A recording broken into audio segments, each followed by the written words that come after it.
Ian McAlister, the Manager of Recreation and Open Space, Dubbo Regional Council. The project is an $8 million redevelopment of the Wellington Memorial Pool complex.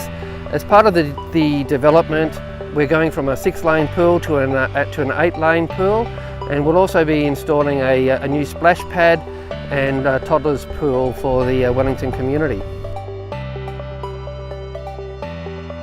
With the initial community consultation and the original concept designs, the heritage facade wasn't identified to be retained.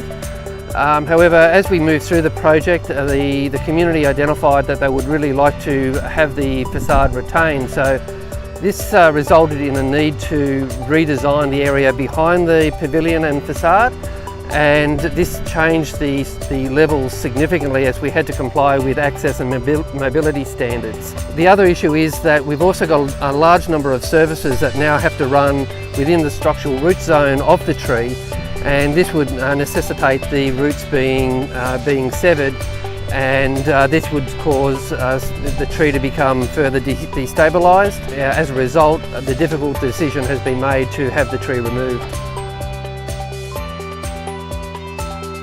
As part of the assessment in regards to having a look at the tree and whether or not it could be retained, we had 2 independent arborists come in and do an assessment on the tree.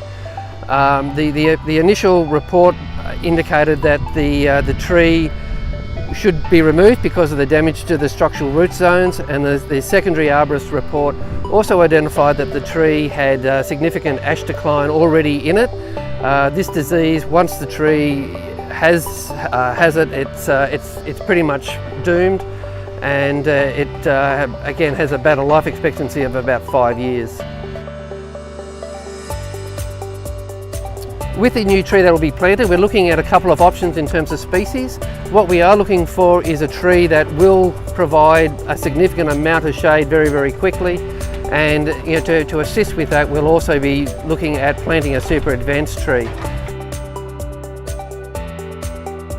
Now that the decision has been made to remove the tree, the project can remain on schedule, and at this point in time we are still looking at delivering the project in the first week of October 2019.